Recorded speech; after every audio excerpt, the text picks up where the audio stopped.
Al Jazeera Podcasts. Across the US, migrant communities are living in fear as ICE raids surge and immigration policies shift under the Trump administration.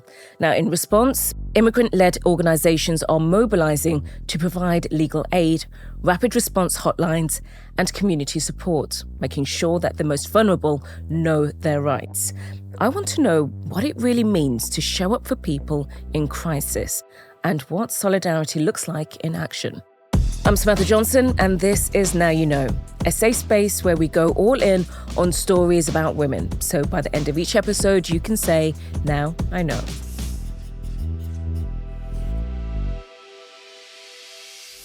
In the first 50 days of the Trump administration, US Immigration and Customs Enforcement, also known by its acronym ICE, made 32,809 arrests, nearly matching the total for the entire previous fiscal year.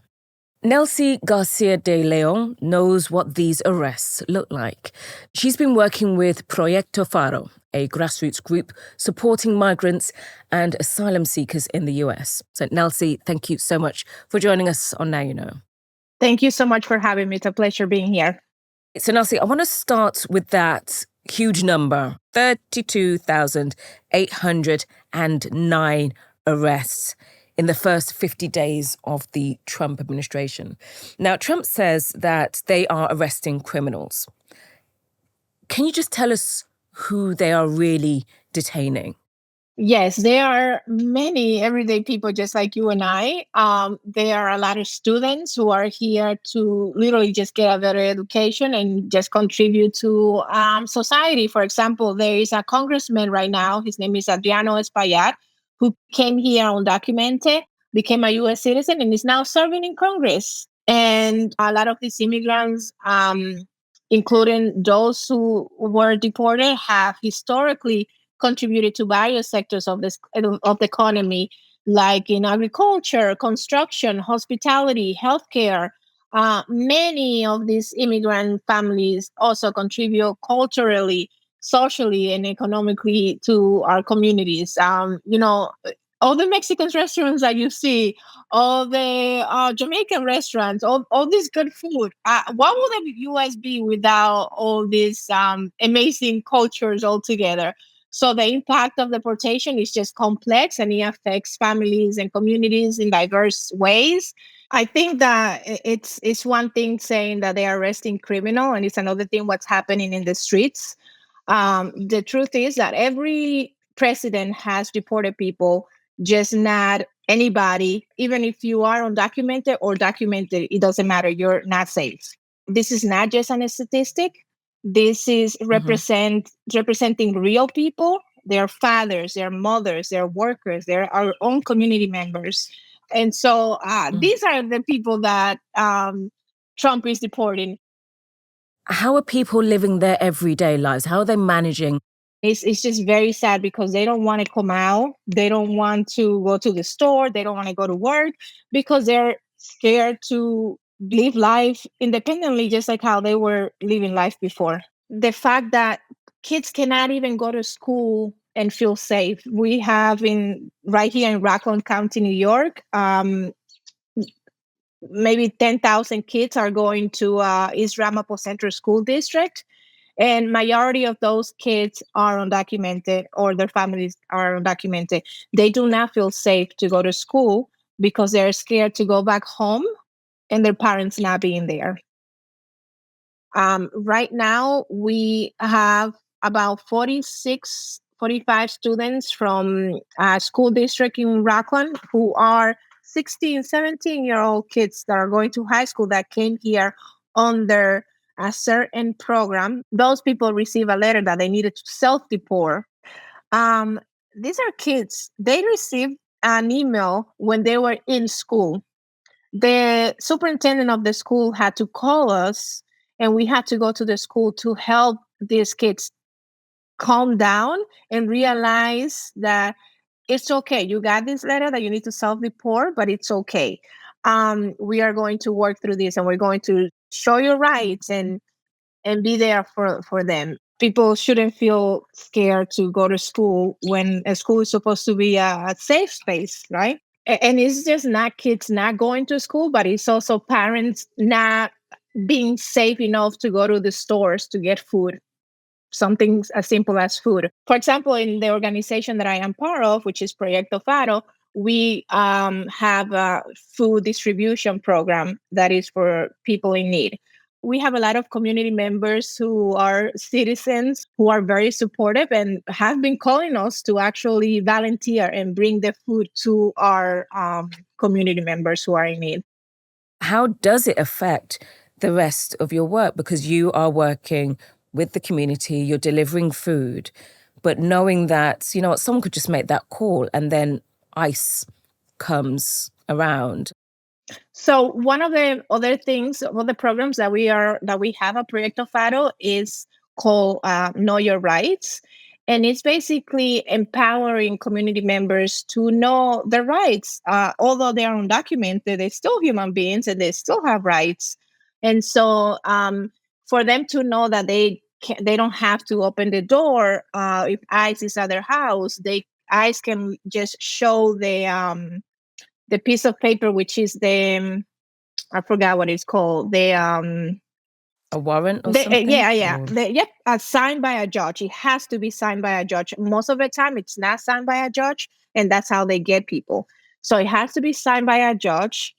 But it's tricky also because a lot of people don't know who the judge is. So anybody can just sign, you know? So it is very tricky. It's a very tricky situation. But we also, during that Know Your Rights training, we also let people know that we have a group of individuals who are documented, some of them are lawyers, some of them are social workers, teachers, advocates, who know the rights of immigrants. And if you see ICE, you call us, and then we send somebody who is around to be able to be a witness, and not just a witness, but be able to record and be able to, hey, this is not okay. It's not a signed warrant, so you can go in the house, things like that. And many times people do open the door, and if they do open the door, they will take you.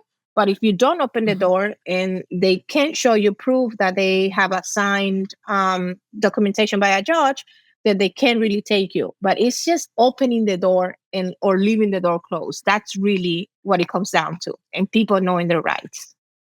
What happens in an ICE raid? So we have a group chat on WhatsApp, and we have, oh my gosh, many community members, like thousands of community members who are undocumented. Because we have been in the community for a long time, and because we are an organization by immigrants for immigrants, we tend to have a good relationship and they trust us. And so they call us and say, hey, I confirm that ICE is at Main Street. So the team confirms that it's actually ICE. And then once the team gets to the location, we start recording, and with a loudspeaker, we let people know their rights in English and Spanish and Creole if we're able to. Usually what happens is they will portray themselves to be police officers many times, or any type of law enforcement when they are really not. And they portray themselves to be police officers because it will be easier for them to get in the house, because people tend to trust police, obviously, more than ICE, right? Is that legal? No, it's not. It's not legal. Sometimes they even come with like a vest that says police in the back, and it's not legal. But what could happen is them coming and just taking everybody and not caring, like as you see on TV in the news. Some of them, they don't care if you have a child, they don't care if you're breastfeeding, they don't care if you are a child. In Miami, for example, there was a Cuban family. The father is a citizen. The mother has been here from Cuba for 5 years, and they had a baby girl, or a 1-year-old. I'm not sure. But very little. And she's breastfeeding her child. She went to an immigration court because she had a court date, and they decided to deport her. Meanwhile, the child is with the dad here, and the mom was breastfeeding the child. That is just a disruption for the whole family. It's just not fair. When a parent is detained or deported, families are thrown into chaos. Kids may end up with relatives or in the foster system. We have had cases where children are left at school or daycare with no one to pick them up, and we are failing them. This is nothing new. Like, you've had deportations before. What makes it so different this time around under the Trump administration as opposed to the administrations before? So, like I said before, we always had deportations. It just wasn't targeting um, everyone, whether you are documented or undocumented, whether you have a criminal record or not. Now it doesn't matter if you have a criminal record; they will be coming for you. And this is very sad because this is something that Trump ran his campaign on, saying that it was just criminals who were going to be deported. And now he's just going for anybody, including children who are 4 or 5-year-old children who, have a whole life ahead of them and are really not supposed to be worrying about their immigration status. And they don't even know what immigration is. So there was something that I saw where children have to represent themselves in court. I saw that as well. And, expecting a toddler to represent themselves is just outrageous. There is no world in which a 2 or 3 or 4 or even a 10-year-old understand immigration law. Like, we don't even understand immigration law like we're like we should, unless you study it. So to answer a judge's question about asylum, this is not justice. This is a mockery of it, and this is just not okay. It's not humane. It's not what the United States stands for. Do they get any support or help? I mean, what does your organization do for these children? That is a really good question because we have a lot of guidance counselors from different schools reaching out to us. They start telling us the story that they had a kid who came in and it's just very, very scared about the whole situation. And so they do have counselors in school who help them process these situations. But while there are some services outside, they are not enough, unfortunately. Proyecto Faro, it's a grassroots organization, and we don't have a lot of money, unfortunately, to be able to survive and have services, all these services that are needed in the community.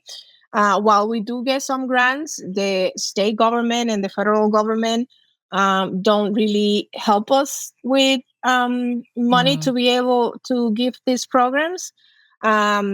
Group like ours do our best to step in with emergency support, with legal referrals, and sometimes with trauma counseling. But like I said, we don't have the resources to make that happen. I would love to make it happen. But we need more funding and coordination. These kids need long-term care, and and a hotline or a handout is just not enough. They need consistent counseling. And it's something that, unfortunately, our organization doesn't have the financial stability to be able to do so. So, Nelcy, what can the average person in the US do to help in this current immigration situation? The first thing is not to believe everything that they see on the news. For example, the first thing that comes to mind is the situation in Ohio where Trump said that the Haitian people were eating cats and dogs. Definitely not true. The second thing is, it doesn't matter where in the USA or where in any country you are, like, please get involved. Find an organization that does food drives and things like that. Organize for our community members who are in need, because today it could be for us, tomorrow it could be for you. If you are fortunate enough to have money, please donate. A little bit of money matters. It can make a difference. So volunteering, donating, getting involved in protests and demonstrations out there. Checking up on your neighbors. If you are, let's say, a mental health counselor and you see somebody in need, like, please try to give them, not a free service, but at least a discount so that these people can manage. We come from countries where mental health is taboo, and we deal with so many things and we don't know how to process those emotions. I myself was one of them. I came here at 15. I left my entire group of friends. I had my own room in Dominican Republic. Then I came here and I had one room for my sisters and I. So it's just a whole bunch of different feelings that come up, and so being able to provide for those in need will be amazing for people to do, and have compassion. You don't know what the other people around you are going through. We can have a smile right now and be suffering inside. Nelcy, I can't thank you enough for coming on to Now You Know. I mean, I don't think people realize the true extent of what is actually going on in the US right now. They might see, I don't know, something on social media, they might look on the headlines, they might watch the news on TV, but to hear a first-person account of what's going on and how people are feeling and families being destroyed, you've really given us a vivid picture of what is actually happening. And I can't thank you enough for coming on. Thank you. I thank you so much for allowing me to be here and give a little glance at what we're living through in the United States. For me too, it's like eye-opening every day. I see different situations every day, and sometimes I have to step back because it's a lot. It's a lot for a human to take in. But being able to speak and for people to validate our work, it's something that I am very grateful for, because we, for example, myself included, and many others in the organization are volunteer. And so we do this work because we believe in people and we believe in humanity, and we want the best for everybody in the world. I hope this episode of Now You Know has shed light on the challenges migrant communities face in the US amid shifting immigration policies and intensified ICE enforcement. If you have any stories that you'd like us to explore on Now You Know, just let us know in the comments. Thank you, and see you again next week.